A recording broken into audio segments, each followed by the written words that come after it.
Hey, I'm Sorbet, and this is very new. Welcome to a new, series or thing I'm going to do where I'm just sketching and yapping. And to start off the series, I am going to be doing a very special sketch and yap episode, because why not start it off on a special one? So it is ROO'S birthday, hopefully on the time you're watching this on August 17th, and I'm recording this on August 16th, so I have very high hopes for editing me. I hope she's okay. But yes, in this series I'm basically just going to go through my traditional art process and sketch and yap.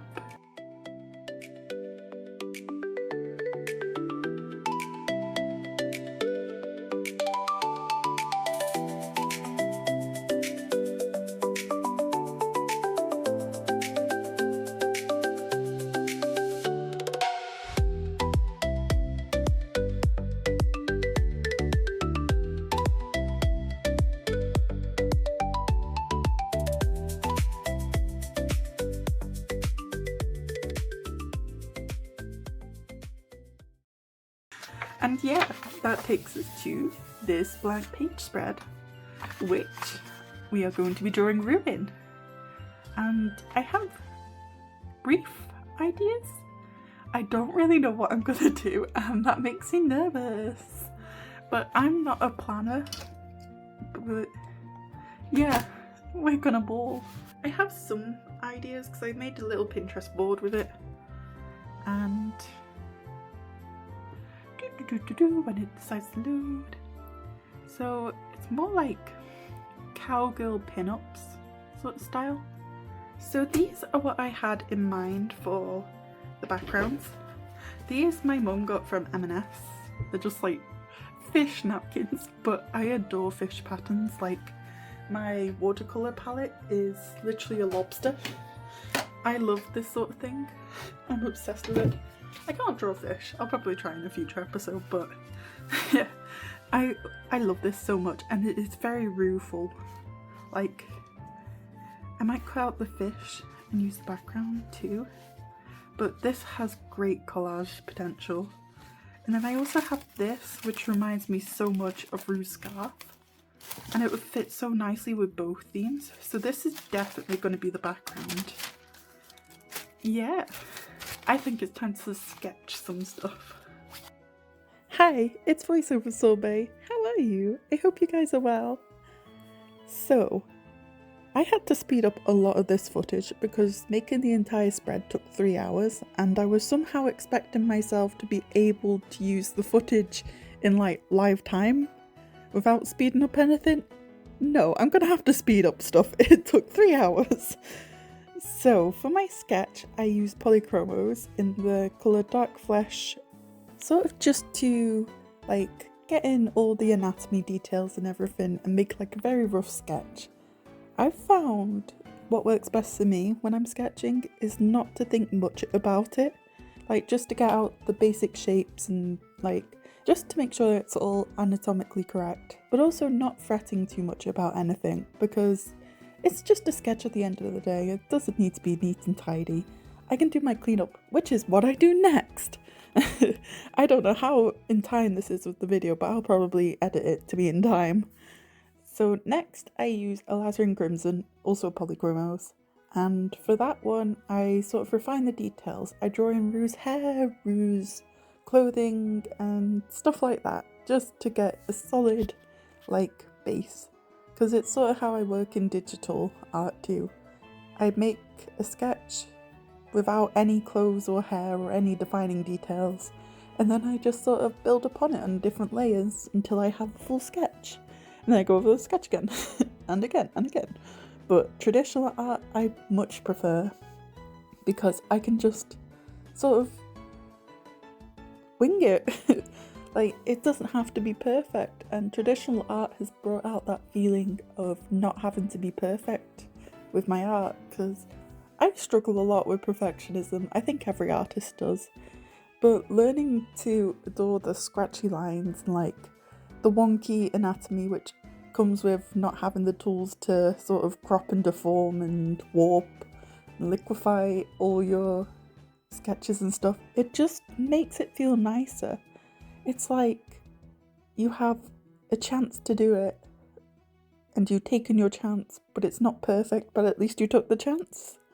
I don't know if I can get my thoughts out right, but that's like the charm of traditional art, and it's why I adore it so much and why I've sort of suddenly changed directions from my digital art to my traditional art.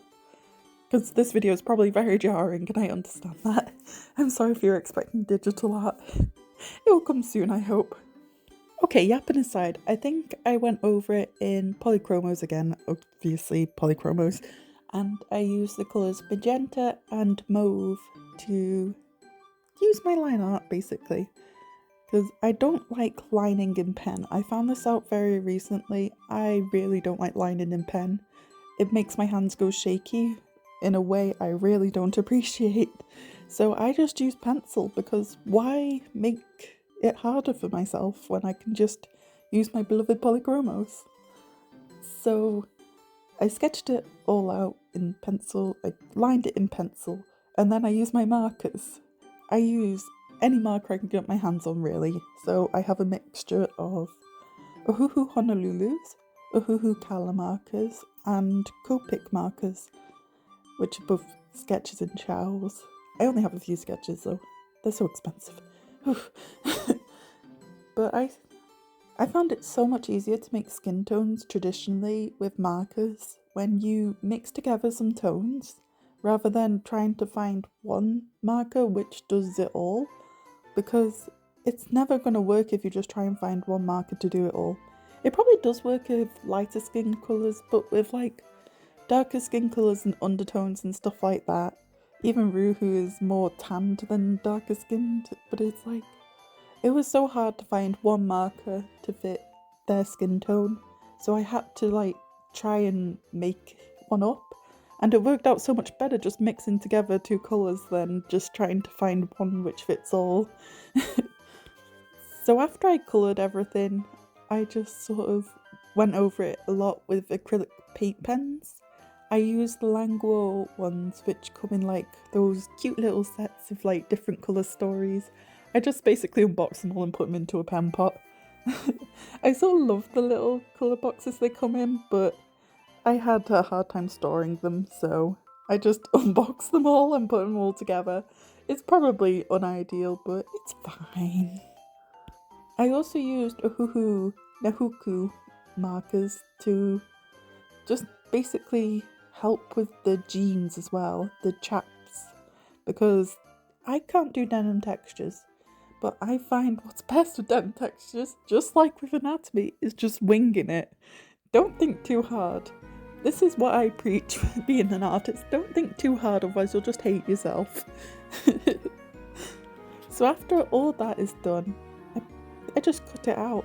I was initially doing it with scissors, but I'm left-handed, and sometimes using scissors left-handed is more of a pain, because it's like, with right-handed using scissors you can sort of see where you're cutting, but with left hands you have to tilt it weirdly to try and see where you're cutting and everything, and it's just not great. So I had to use a scalpel. I absolutely despise using scalpels because I tend to injure myself using them by accident, and luckily I didn't do that in this video, which, oh thank god, otherwise I would have to edit out that whole portion. But it like takes forever, and it's hard to get angles right with the scalpel, and it's just so weird. I really look up to people who can use the scalpel and can like make smooth lines with it, because I just make choppy lines and then just cut it brick by brick, and like it comes out a bit jagged, but it's fine, it looks alright. So that is one row down. Okay, so this next row, it sort of felt like a fever dream to make. Like, I don't know. One minute I was really sort of going mental over the anatomy because I couldn't get the head right, and everything just kept looking wonky. The next minute I was lying it perfectly fine, and like, I was having a joyous and whimsical time with it, and I really adored how it was going out because I kept saying in the recording, oh, this looks so sweet, oh, it looks so sweet. And then all of a sudden, like, I got extremely tired and shaky. I think it must have been like my pots or something playing up, but it was like out of nowhere. So I had to stop recording and just like sit to the side drinking a cup of tea and a milk rag. But I quickly swung back into action. So with this roux, I decided I wanted to make him more seaside theme because the other one was more feminine. I wanted to do one more masculine to show sort of like the two sides of his androgyny, gender weirdness. I don't know. But yeah, I decided to go with like a beach outfit because I love summertime. And what better way to show summertime than do like a beach sort of inspired drawing. So at first I did consider using watercolours to do this one, but I decided not to because I have a little palette of watercolours. I do have a bigger palette one, but I find it so difficult in my head to do watercolours. I much prefer gouache, but I just wasn't willing to paint and potentially ruin the spread. Even if I was doing it on a separate piece of card, for some reason I just started getting really in my head about the idea of using watercolours, because I've never painted a person with watercolours. I need to do that in a future episode of Sketch and Yap. Just, it seems strange being weirdly like, oh, I'm not gonna do that. But I decided to use markers and pencils again, because I had already done that once and I knew how well it turned out, so I was like, why not just do it again? And say I was having like any issues with colour mixing, and also I am incredibly impatient. So with watercolours I tend to mix up water all the time and make it an absolute mess and all like muddy and everything. That's why I don't use watercolours too often.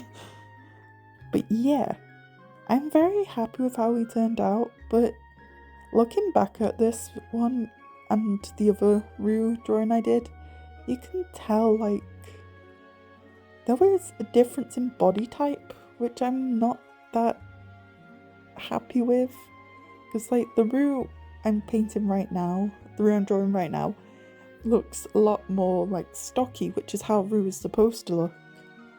Yet the one I did previously, the cowgirl one, looks a lot more like, not slimmer, but like not stocky.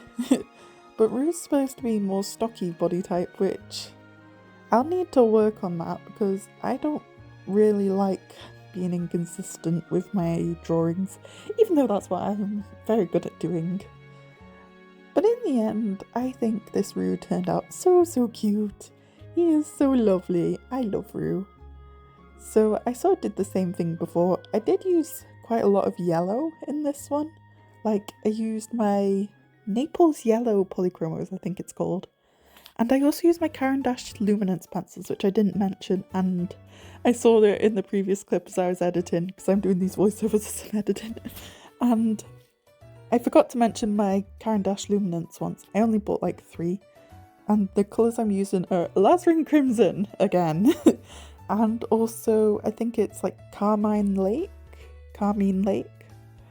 Yeah, those are the 2 colours I used. So like, yeah. I also went over it in Languo pens again, and Ohuhu pens. I also used Pentel brush pens and Tombow Fudenosuke's. I forgot to mention those as well. I use those, and a Unisigno pen to do the white highlights.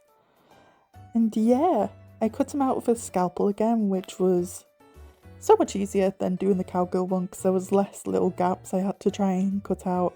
It was pretty much straightforward with that. And yeah, I finished them both. I much prefer the second one rather than the first one, but I'm not pitting them against each other. It's both roux content. I eat it up. So yeah. I had a bit of trouble with this, with like planning out where both roux pictures should go because they were both a bit too big. And so I had to trim the lasso on the cowgill roo, so it could slot behind the other roo, and then it would fit together well. But it took me a while of like moving them around to get to a position I was happy with. But once I was happy, I just went straight ahead and stuck down the weird paper. It was very weird, this tissue paper I was using, because I thought it was going to be like tissue paper and like soft, but as I was going it down, I started to feel it under my fingers and it felt so similar to like baking paper, like parchment paper. And I started to realise, oh, it's parchment paper, it's not tissue paper. So that was fun, because they tend to not stick very well. But somehow it stuck to my page, so that's fine. And yeah, I also had another issue with the gluing of the roos down at first, because I stuck them down and I added the fish in the background, but then the fish started to like come off the page and warp and be all horrible. It turned out that behind the tissue paper, the tissues, there was like another layer of tissue, which was making it hard to stick the fish on. So I had stuck down both roos as well at this point, but very strangely, for some reason I just kept rolling the glue over them instead of under them, so I was too lazy to flip them around and try and get them back together. I don't know what I was doing at this point. I think it was like 9 o'clock when I was making this, probably even 10 o'clock, and I was just like, I'm so done, I want to finish this. So I had to unglue it all, and then I removed the backing of the fish, which made this really cool effect. They turned like almost like line art, like print sort of style. They were so cool. So I glued them down. I glued both the roos properly this time, and then I just sort of added a bunch of stickers onto it. I added some pom-pom pudding stickers, a cat paw stick which looks like Roo's paw. If they were a cat, they are a cat, like if they were a full feral cat. And then I also added tons of like little stars, because I associate stars with Roo obviously, because he's like cowboy themed. I added a cute little Animal Crossing cat emote thing. And then I also wrote happy birthday Roo and added his birthday and stuff like that and drew some stars. I was going to add a bit more like detail in the background with like paint pens, but considering the background was made with parchment paper, it just kept rubbing off whenever I'd try. So I was like, I'm not gonna risk getting both these cute Roo paintings dirty and like get them all like smudged with paint and stuff, because it took me a long time to make these. So in the end I just sort of left it at tons of stickers, and I also added some wiggly yellow ribbon elastic thing along the bottom, which made it so cute. But yeah, that's how it turned out. I don't think I'm going to make many spreads, to be honest, because I don't like having chunky sketchbooks, which is actually, as I found, a quite rare opinion.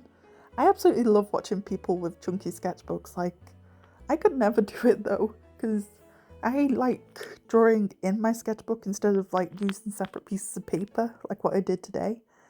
And it's just hard to use it when it's so chunky, because my previous sketchbook, I made that one a huge chunker, and it was just like really difficult to draw in it, to the point where I had to like finish it before it was finished. Like I had, I'd say 20 pages left, but it was just so impossible to draw in. So I will probably just be doing,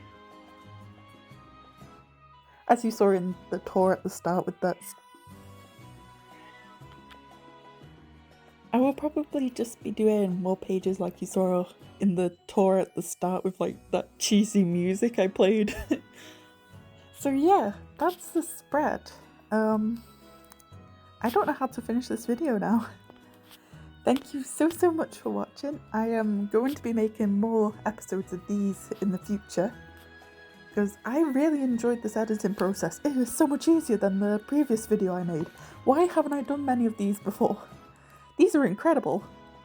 I need to thank you for all the support and everything, because thank you so much. I have never managed to hit this many subscribers in YouTube before, because before I was Sorbet Riri, I had a few YouTube channels, but they never really surpassed like 60 subscribers. But to now hit 300, it's so incredible. I'm so grateful. Thank you so much. And with that, I think it is the end. So bye bye. See you in the next video. Bye.